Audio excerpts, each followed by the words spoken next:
पाटलिपुत्र के दिल में यंग अशोक सबसे अलग थे, एक वारिस के तौर पर नहीं बल्कि एक फोर्स ऑफ नेचर के तौर पर। उनका तेज दिमाग और कमांडिंग प्रेजेंस सबका ध्यान खींचता था, सोल्जर से लेकर आम लोगों तक। एक दिन एक जंगली युद्ध का हाथी महल में घुस आया और उसने खूब डेवास्टेटेडी मचाई।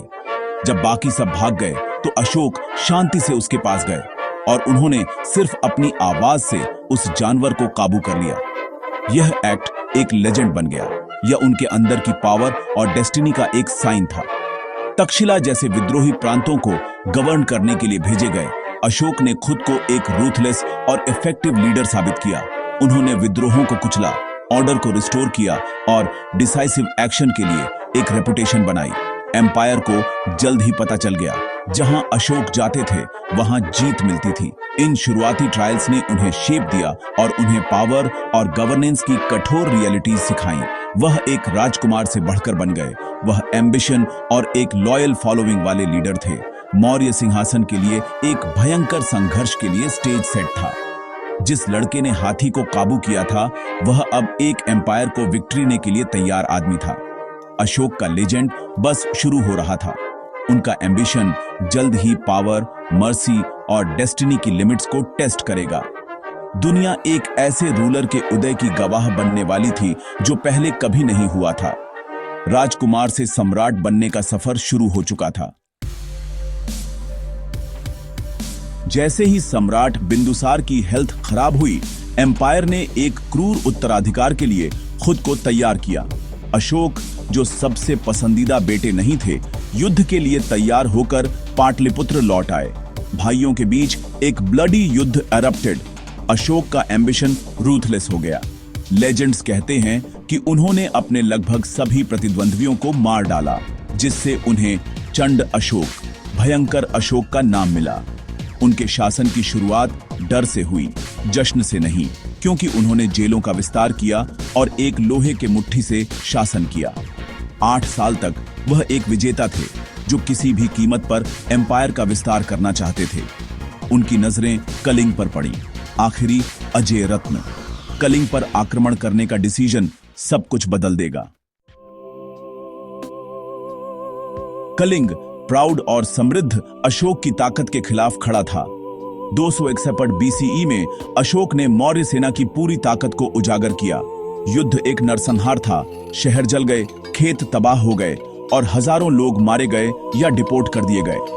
अशोक के अपने एडिक्ट्स ने बाद में चौंकाने वाले नुकसान को रिकॉर्ड किया। 100,000 से अधिक मृत और अनगिनत लोग पीड़ित थे। भूमि खंडहरों में छोड़ दी गई। एक भयानक कीमत पर जीत हासिल हुई। डेवास्टेटेडी का दौरा करते हुए अशोक उस हॉरर से हैरान थे जो उन्होंने फैलाया था। बचे हुए लोगों की चीखें उन्हें परेशान करती रहीं। विजेता को केवल रिमॉर्स और दुख महसूस हुआ। जीत खोखली थी। कलिंग के खून से सने मैदानों पर अशोक का दिल बदलने लगा। यह उनके जीवन का टर्निंग पॉइंट था। कलिंग की डेवास्टेटेडी ने अशोक की आत्मा को तोड़ दिया। अपराध बोध से अभिभूत होकर उन्होंने हिंसा छोड़ दी और बौद्ध धर्म अपना लिया। उन्होंने घोषणा की कि सच्ची जीत विजय में नहीं बल्कि धार्मिकता में है, धम्म विजय। अशोक ने अपने शासन को बदल दिया। टॉर्चर चैम्बर की जगह हॉस्पिटल, कुएं और एनिमल शेल्टर बनाए गए।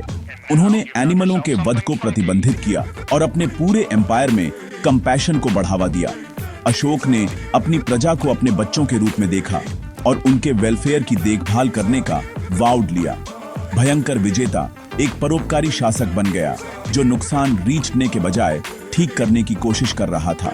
उनका रिमॉर्स एक नए प्रबुद्ध शासन की फाउंडेशन बन गया। अशोक का धम्म एक यूनिवर्सल कोड था, अहिंसा, सम्मान, दया और सहनशीलता। उन्होंने इन वैल्यूज को फैलाने के लिए धम्म महामात्र नियुक्त किए जो वेलफेयर और जस्टिस पर ध्यान केंद्रित करते थे। एनिमलों की बलि पर रोक लगाई गई और लोगों और एनिमलों के लिए हॉस्पिटल स्थापित किए गए। अशोक की नीतियों ने सोशल हार्मनी और पब्लिक वर्क्स, सड़कें, कुएं, रेस्ट हाउस और औषधीय उद्यान को बढ़ावा दिया। एम्पायर एथिकल गवर्नेंस का एक मॉडल बन गया। अशोक का विजन रेडिकल था, शाही शक्ति का उपयोग कंपैशन के लिए करें, विजय के लिए नहीं। उनके शासन ने डर से केयर की ओर एक शिफ्ट को चिह्नित किया। मौर्य एम्पायर मॉरल लीडरशिप का एक प्रतीक बन गया। अपने मैसेज को स्थायी बनाने के लिए अशोक ने अपने एडिक्ट्स को पूरे एम्पायर में पिलर्स और चट्टानों पर उकेरा। लोकल भाषाओं में लिखे गए ये इंस्क्रिप्शन सीधे लोगों से स्पोक रिमॉर्स, अहिंसा और न्याय। अशोक ने अपने बच्चों सहित मिशनरियों को भारत से परे बौद्ध धर्म फैलाने के लिए भेजा। उनके प्रयासों ने बौद्ध धर्म को एक ग्लोबल फेथ में बदलने में मदद की। आइकॉनिक शेर शीर्ष वाले पिलर्स और धर्म चक्र ने उनके नए आदर्शों का प्रतीक था। ये स्मारक शांति का जश्न मनाते थे, युद्ध का नहीं। अशोक का मैसेज उनकी सीमाओं से कहीं आगे पहुंचा। उनकी विरासत अब पत्थर में स्थापित हो चुकी थी। अशोक की विरासत, जिसे एक बार भुला दिया गया था, उनके पत्थर के एडिक्ट्स के माध्यम से फिर से खोजी गई। सारनाथ शेर कैपिटल भारत का राष्ट्रीय प्रतीक बन गया और अशोक चक्र राष्ट्रीय ध्वज को सुशोभित करता है। उनके बौद्ध धर्म के प्रचार ने एशिया के स्पिरिचुअल लैंडस्केप को आकार दिया। अहिंसा और सहनशीलता के अशोक के सिद्धांतों ने गांधी और नेहरू जैसे लाइफर्स को इंस्पायर किया। उन्होंने साबित किया कि सच्ची महानता विजय में नहीं बल्कि कंपैशन में है।